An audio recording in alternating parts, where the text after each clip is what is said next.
Pero bago tayo magpatuloy ay pakilike ang ating video. Ganun din ang subscribe button, pati na rin ang bell icon para lagi tayong updated sa mga parating ko pang mga uploads.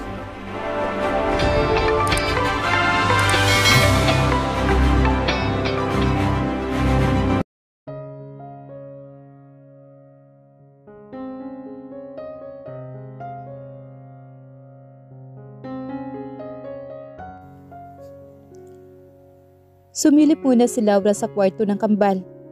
Tulog na tulog pa ang mga ito at magkayakap sa ibabaw ng kama. Napangiti siya habang pinagmamasdan ang mga anak. Naging maayos na ang kalagayan ni Axel. Hindi na ito madalas singalin at sumisigla na ang anak niya. Bagamat kailangan pa rin itong sumailalim sa isang operasyon. 2 beses sa isang linggo kung pumunta sila sa hospital para ipa-check up si Axel sa cardiologist nito. Natutuwa siya dahil malakas at matapang ang anak niya. Hinila niya na muli ang pintuan at isinara iyon. Nagbalik siya sa silid nila ni Adam. Naabutan niya itong nakatayo sa gilid ng kama habang tinutuyo ang basang buhok nito ng tuwalya. Wala itong pang-itaas na damit at tanging sweatpants lang ang suot nito. Pinigil niya ang sarili na mapasinghap. May init na gumagapang sa katawan niya habang pinagmamasdan niya ito. Napalingon naman sa kanya si Adam. Matamis ang ngiti nitong ibinigay sa kanya. Nang malingunan siya at dumagdag lang iyon sa pagregudo ng puso niya. Napalunok siya at pilit na iniiwas ang mga mata sa lalaki. Tuluyan na siyang pumasok sa silid at isinara ang pintuan sa likuran niya. Ngayon parang nahihirapan na naman siyang huminga. Parang lumiit ang silid nila para sa kanila. Hindi niya maintindihan ang sarili. Kung bakit kay aga-aga nakakaramdam siya ng excitement at pagbilis ng pintig ng puso niya dahil sa presensya ni Adam. Kung tutuusin, nakita na naman niya ang lahat-lahat sa lalaki. Sa 5 taong pagiging mag-asawa nila, halos nakita na niya ang bawat sulok ng katawan nito at ganoon din ito sa kanya. Kaya hindi niya maintindihan ang sarili kung bakit para siyang teenager na nai-excite dito. Tumikim siya para alisin ang bara sa lalamunan niya. Napakutkot naman ang kuko si Adam. Mas lalo tuloy siyang nailang dahil sa titig nito sa kanya na may bahid ng amusement. Yes, anito at nag-umpisang lumapit sa kanya. Inihagis nito ang tuwalya sa couch habang marahang naglalakad papalapit sa kanya. Bigla namang nawala ang composure niya at natataranta siya. Hahakbang sana siya palayo kay Adam. Ngunit nahuli na nito ang baywang niya. Bakit ka ba nanginginig? Paos ang tidig na tanong nito. Matiim ang magkahalong berdeng mga asul nitong mga mata na nakatingin sa kanya. Are you okay? Tanong pa nito. Sa kasinalat ng likod ng palad nito ang leeg niya at ang kanyang noo. Napakagat naman siya ng labi dahil para siyang tinutupok sa init ng palad nito. Nawawala siya sa huwisyo dahil sa pagkakalapit nilang dalawa. Hindi na naman dapat ganito ang nararamdaman niya. Dapat ay kinakausap niya ito na masinsinan tungkol kay Nurse Jade. Pero heto siya halos manginig sa loob ng bisig ni Adam. Huminga muna siya ng malalim. Sa kabahagya itong itinulak. Nagpasalamat naman siya at agad siya nitong binatawan. Dinagpasan niya si Adam at nilapitan ang kama. Tinanggal niya ang mga balot ng unan kahit hindi niya naman iyon gawain. Gusto sana kitang makausap tungkol sa nurse mo. May diin ang salitang nurse na wika niya rito. Nakatalikod siya kay Adam kaya hindi niya makita ang pagkunot ng noo nito. What about her? Takang tanong naman ito sa kanya. Totoong pagtataka at mukhang wala nga itong idea. Hindi niya naman malaman kung maiinis siya. Pinagpag niya ang kumot bago siya nagsalita rito. Bakit magkasama kayong umuwi kagabi at pareho pa kayong lasing? Pilit niyang pinakakaswal ang tinig. Ngunit hindi niya napigil ang inis doon. Naiinis talaga siya at ang hirap itago niyon. Kapag naaalala niya ang naging palitan nila ng salita ni Jade, kumukulo ang dugo niya rito. Ngayon lang siya nakaramdam ng ganitong klaseng inis sa isang tao. Kung magsalita kasi si Jade, parang close na close ito kay Adam. Ang lakas ng loob nitong kausapin siya na parang hindi nito kinikilalang isa siya sa mga amo nito. Hindi niya maiwasang isipin na baka may something si Adam at si Jade. Hindi naman kasi maglalakas ng loob ang babaeng iyon na sagot-sagutin at hamunin siya kung alam nitong hindi ito kakampihan ng lalaki. About that, anito na tila nag-aalangan pang magkwento. Hindi niya tuloy napigilang lapirutin ang kumot habang tinutupi niya iyon. Nakita niya lang ako sa bar last night. I was drunk at nag-alok siya na ipagdadrive niya ako.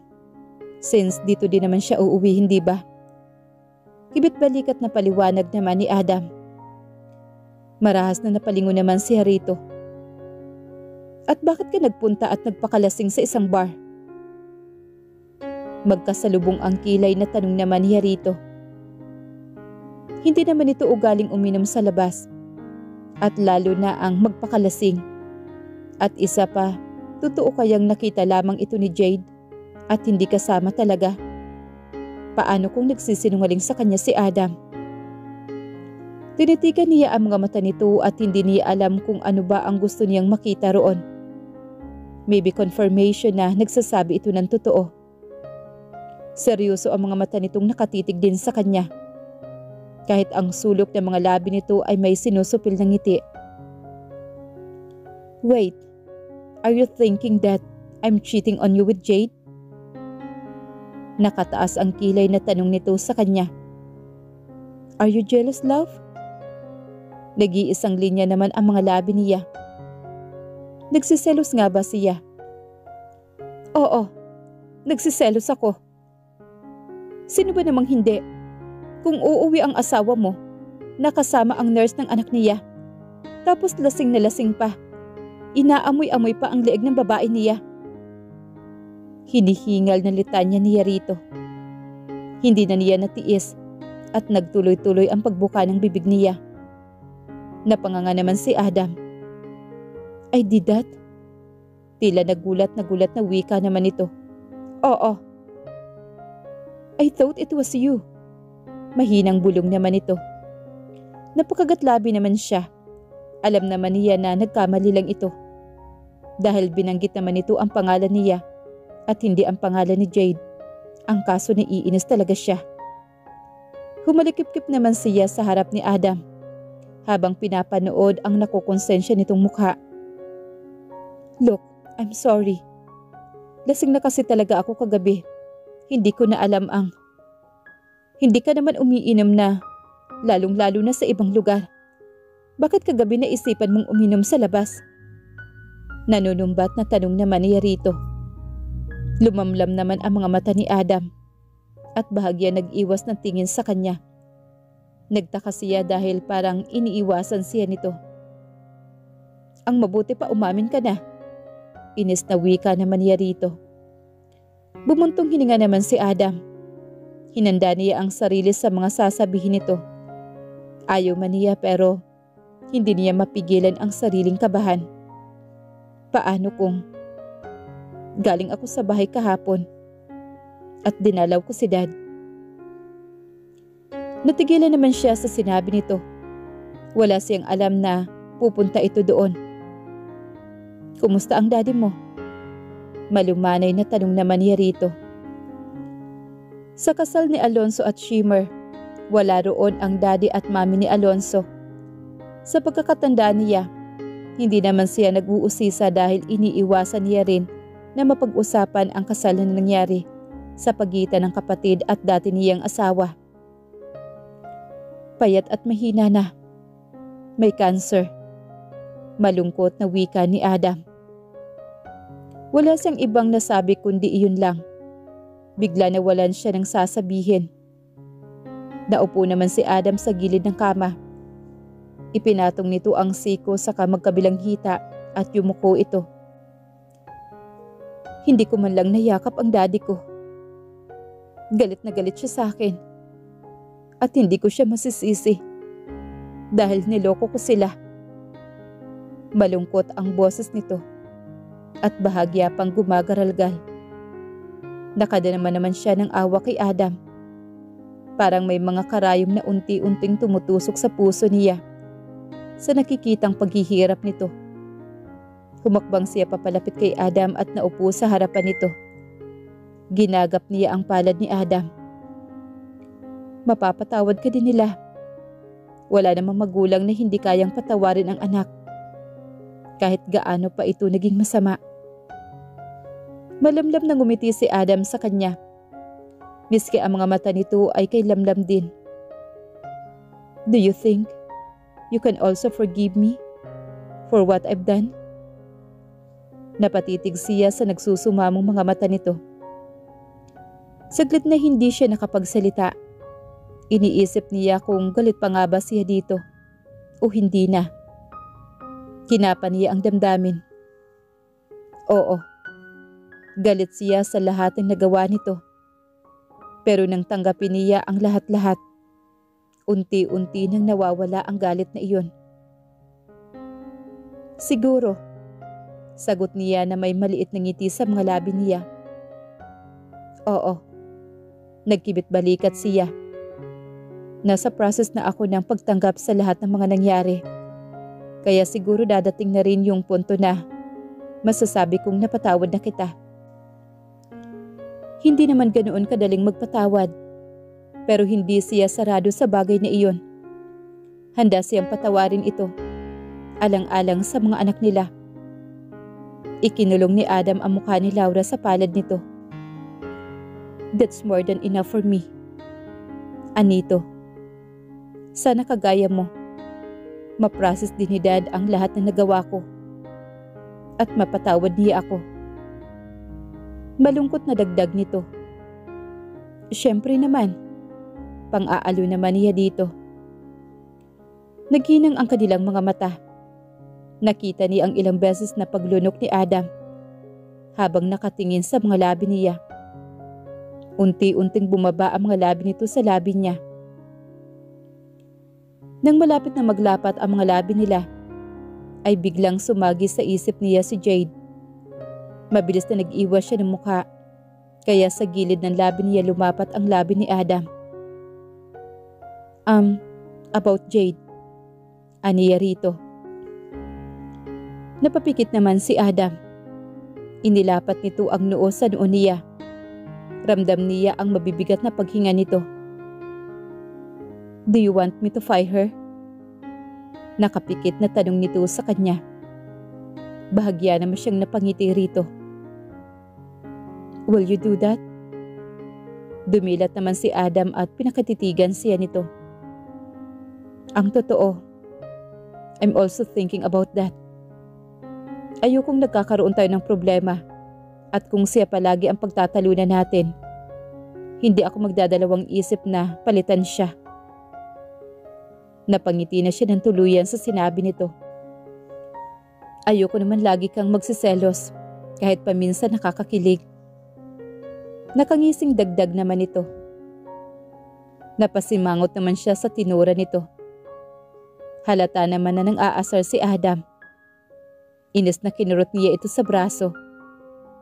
Hinuli naman ito ang kamay niya at hinilas siya pahiga sa kama.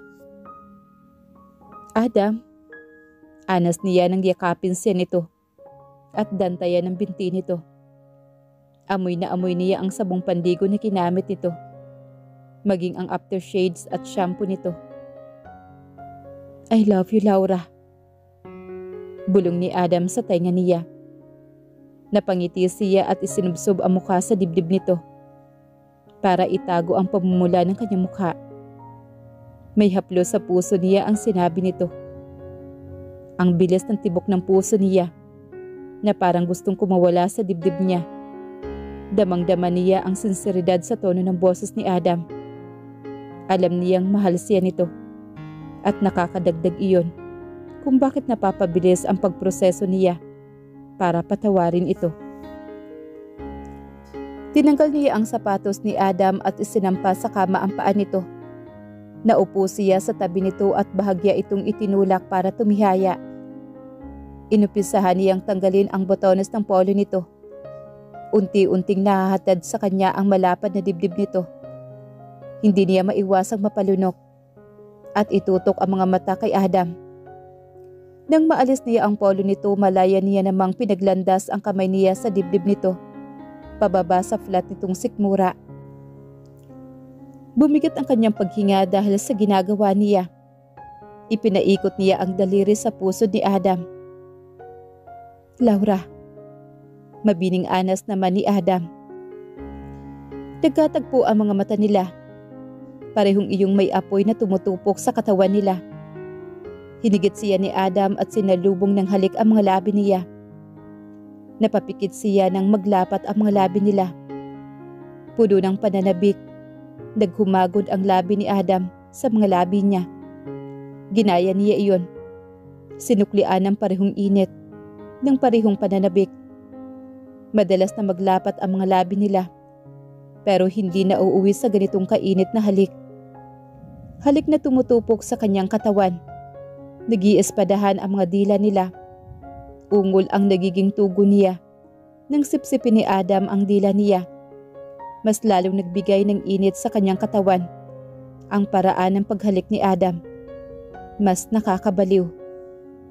Bumaba ang mga labi ni Adam sa kanyang leeg, habang abala naman ang kamay nito sa pag-alis ng kanyang damit. Ngayon na lang uli niya naranasan ang ganitong init at pagkauhaw. Tanging si Adam lang ang nagpaparamdam ng ganito sa kanya. Ito lang ang may kakayahang buhayin ang init na nasa loob niya. Nagkapalit sila ng posisyon. Niyakap siya ni Adam at mabilis itong gumulong para siya ang mapapunta naman sa ilalim. Humihingal na parehong nagtagpo ang mga mata nila. Kitang-kita niya ang pagnanasa sa mga mata nito, kung gaano nito kanais na angkinin siya. I'll make love to you. Ani naman ni Adam. Hinaplos niya ang pisngi nito. Yes, please. Paos naman na pakiusap niya rito. Pakiramdam niya kung hindi nito gagawin iyon, ang sinasabi nito ay mababaliw na siya. Muling sinakop ng labi ni Adam ang labi niya. Sa pagkakataong iyon ay punong-puno ng pagmamahal. Ramdam na ramdam niya sa bawat banayad ng paggalaw ng mga labi nito. Ang mga kamay nito ay gumagala sa kanyang katawan at bawat daanan ng palad ni Adam ay mas lalong nagbibigay ng init sa kanya. Napapaungol siya at pumipisil ang mga palad nito mula sa kanyang dibdib. Para siyang babasaging kristal sa ilalim ni Adam, hanggang sa bumaba ang labi ni Adam at sakupin ang kaliwa niyang dibdib, habang ang isang kamay ay minamasahi ang kabila. Ngayon niya lang na-realize, namimiss niya pala ito. Ang mga halik ni Adam at ang pagpapala nito sa katawan niya. Pareho silang sumasayaw sa iisang tugtog na sila lamang ang nakakarinig. Tanging mga ungol at anas lamang nila ang pumupuno sa katahimikan ng gabi. Sabay nilang narating ang rurok at parehong hingal na hingal. Niyakap siya ni Adam na mahigpit at mas lalo pang isinagad ang pagkalalaki nito sa kanya. I love you. Hindi niya napigilang anas dito. Bigla naman nanigas si Adam sa ibabaw niya.